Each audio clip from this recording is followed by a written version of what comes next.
Que alegria, né, a gente iniciar uma segunda-feira com uma notícia como essa, né?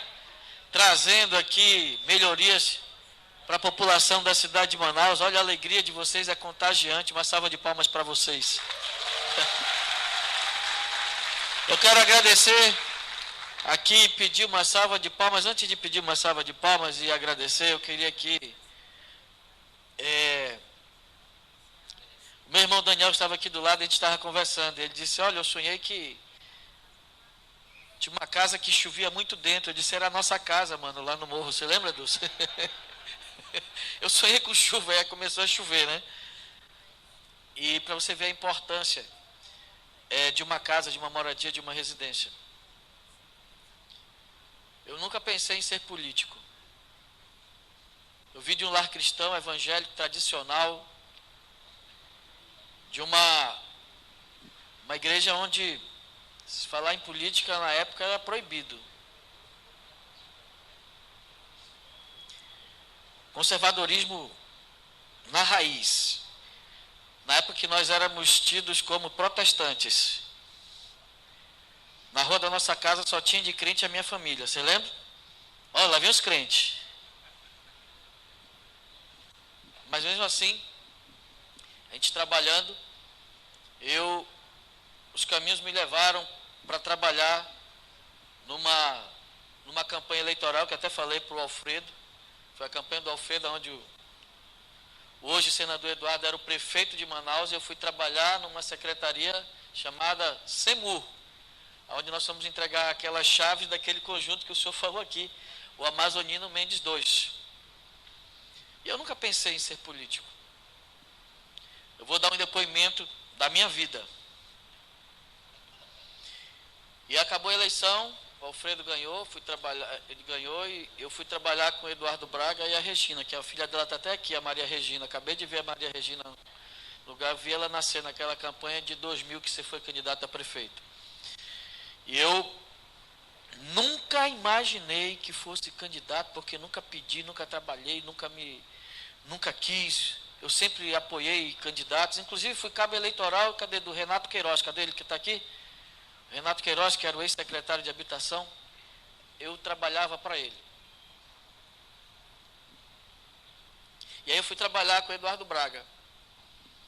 O Eduardo Braga, candidato a prefeito, eu disse: poxa, eu sou líder de jovens da minha igreja, eu faço uns eventos chamados Jogos da Juventude Adventista. E a gente foi lá, e eu trabalhando com ele, fui lá dar uma facada para ele me dar as medalhas.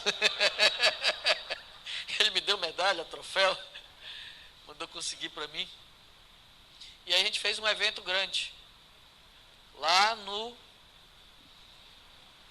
CIEC. E eu levei ele, na oposição, inclusive na oposição, quando ele estava, a gente chegou no município, que eu não vou dizer o nome, a gente não tinha nem carro para buscar a gente para ir para o local, a gente foi a pé, quase 4 quilômetros andando, não vou dizer o município não, mas ele sabe qual é. E naquela época era difícil arranjar aliados aqui. E eu levei ele para esse evento. E não pedi nada dele, era um evento que eu fazia de músicas na igreja, de jovens, que eu sempre fazia. Me permitam fazer isso, porque eu ainda não tive a oportunidade em mais de 20 anos de falar isso para ele. Então me permitam contar essa história. Porque gratidão não prescreve. E eu quero aqui poder externar isso ao senhor.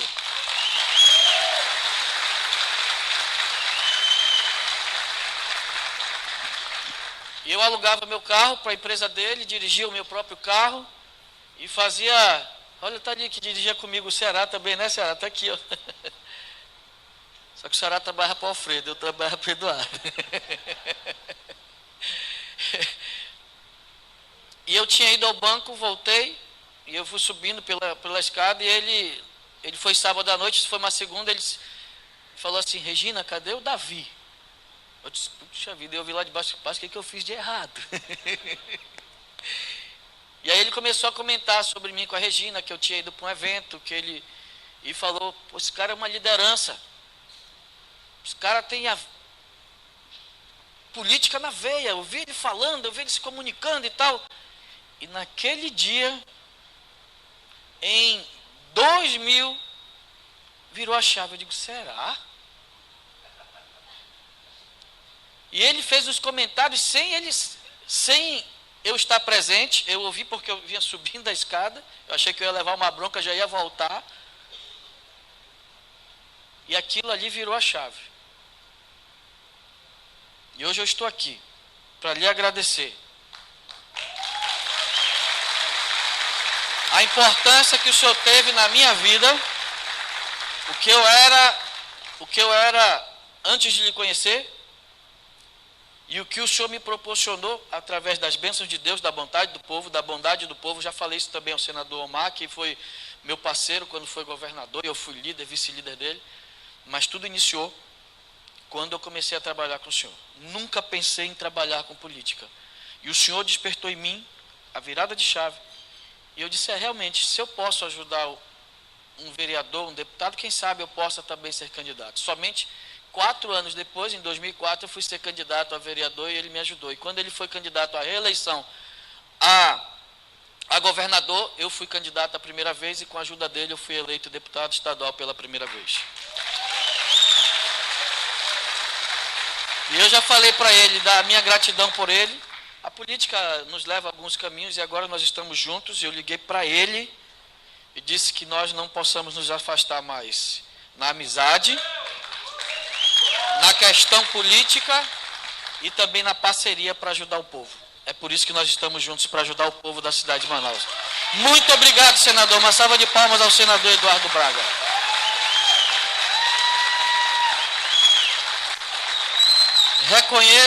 Reconheço o valor, reconheço a importância e dou créditos. A palavra de Deus diz isso, dai a César o que é de César e a Deus o que é de Deus. Ninguém consegue nada sozinho, alguém te ajudou a chegar onde você chegou. Alguém te ajudou. Quero saudar o Jesus, né? Poxa, o Eduardo foi tão bom que me deu Jesus para ser secretário. Ao Mitoso, vereador, que agora faz parte dos quadros do MDB, ao deputado Daniel, meu irmão, e aqui em nome dos secretários, eu tenho aqui o vereador Wallace Oliveira também, uma salva de palmas para o Wallace. Eu vou saudar em nome dos secretários, eu vou saudar aqui a Oreni, que eu já falei o Daniel, já tem muita gente da família já. A Oreni, em nome dela, saudar as secretárias e secretários aqui presentes, tá bom? Muito obrigado. Agora me permitam, quis Deus que a gente chegasse a esse momento. Imagina, as chuvas estão chegando e vamos ter problemas com relação agora. Imagina, quando eu assumi a maior de todas as pandemias, a maior crise sanitária da história mundial se abateu sobre o nosso planeta. E não teve uma cidade no mundo que sofresse mais do que Manaus sofreu. Manaus foi a cidade mais impactada no mundo com relação à pandemia. Logo após a pandemia, no período ainda da pandemia, tivemos a maior de todas as enchentes da história. Passado algum tempo, tivemos o pior problema com relação a fumaças na história. Fumaça essa que não são produzidas na cidade de Manaus. Manaus fez o seu dever de casa. Manaus é uma cidade consciente ambientalmente, responsável ambientalmente, e nós fizemos o nosso dever de casa. E agora nós estamos enfrentando a maior de todas as estiagens, de todas as secas. E o que se avizinha aí são novos períodos com maiores intensidades, menor diminuição. Com relação às mudanças climáticas, estamos sendo impactados por aquilo que os cientistas denominaram de El Niño, e eles acabam por nos causar esses problemas que nós estamos enfrentando. Ano passado tivemos um problema muito grande e sério na cidade de Manaus, que foram as chuvas, e teve um desbarrancamento que não foi causado pelas chuvas, diga-se de passagem. Aquela tragédia lá na Pingo d'Água, no Jorge Teixeira, não foi da chuva. As chuvas acabaram, naquele dia, as chuvas finalizaram às 14 horas. O desbarrancamento veio acontecer às 22 horas. Ali foi o lixo. O lixo que estava na encosta, depois a chuva veio e o terreno foi cedendo e aconteceu aquela tragédia, vitimando algumas famílias que nós temos ajudado, inclusive todos eles. E dali eu fui a Brasília. A prefeitura não tem recursos para construir moradias. Quis Deus que eu me aproximasse novamente do senador Eduardo Braga. Ele prontamente estendendo a mão para a cidade de Manaus, com o espírito público que tem, me levou até ao presidente Lula, que agora estende a mão e Manaus é contemplada na semana passada, foi quinta-feira que nós estávamos lá, quarta-feira, o Minha Casa Minha Vida, dentre todas as cidades do Brasil, a cidade de Manaus é a que mais vai receber moradias do Minha Casa Minha Vida, graças à intervenção do senador Eduardo Braga. Daí a importância de se ter representantes que tenham capacidade, que tenham competência, que tenham prestígio, que tenham trânsito e que tenham importância no Congresso Nacional. E nós temos, dentre todos os senadores da República, 2 que são os dos mais importantes hoje do cenário nacional. Inclusive o senador Eduardo Braga foi aquele que relatou o projeto mais importante das últimas décadas do Brasil, que foi a reforma tributária. Para você ver o tamanho do naipe, da capacidade e da competência do senador da República que representa o Amazonas. O Amazonas precisa de senadores como Eduardo Braga e o Brasil também precisa. 4.680 moradias. 1.000 moradias para calamidades. Começou a chover, hoje já abriram várias. Eu vou dar uma boa notícia aqui para vocês. Na entrada, aqui por trás, ele disse para mim, ele vinha, o senador Eduardo disse, olha, estava falando aqui com a assessora, amanhã vai ser empenhado mais 67 milhões para resolver os problemas das encostas de Manaus.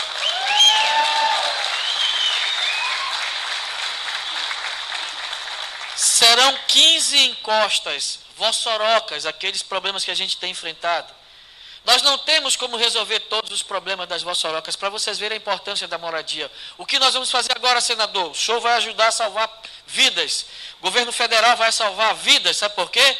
Nós vamos mapear, já temos mapeados, é mais fácil eu tirar as pessoas de onde elas estão, colocar no lugar seguro e isolar aquela área de risco. Infelizmente as pessoas moram nessa área porque elas não têm oportunidade e não têm condições. Se tivessem condições, estariam morando em outros lugares. E o senhor e o governo federal e o trabalho também da prefeitura vão dar a essas pessoas a oportunidade de uma moradia digna. 1.000 moradias só para o calamidades, para que a gente possa tirar essas pessoas daí. E aí o Eduardo Lucas entra com a equipe, o Sérgio Fontes entra com a equipe, a gente vai lá, a Defesa Civil com o Mendes, a gente entra com as equipes, vamos mapear, tirar essas pessoas, e aí tem um programa social nosso, que nós vamos ajudar. Como essas pessoas, a maioria delas está no aluguel social, na contratação da empresa que vai construir essas moradias, para essas pessoas que moram em área de risco. A proposta da prefeitura é fazer com que as empresas que vão construir possam contratar essas pessoas que estão morando com auxílio aluguel, que elas tenham uma carteira assinada, que elas passem a ter uma renda, para que após ela estar com a sua casa construída, ela entre naquela casa, ela saia do auxílio aluguel, ela tenha uma carteira assinada e possa melhorar a sua qualidade de vida, dando uma vida digna para a sua família. São as ações transversais que o poder público age para poder trabalhar. E aí a gente diminui também o número de pessoas com auxílio moradia, com os auxílios governamentais, dando a essas pessoas a oportunidade de uma carteira assinada, trabalhando para fazer a sua própria casa. Quero fazer um outro agradecimento aqui à Polícia Federal. Há um mês atrás, a Polícia Federal nos conseguiu alguns containers de madeira.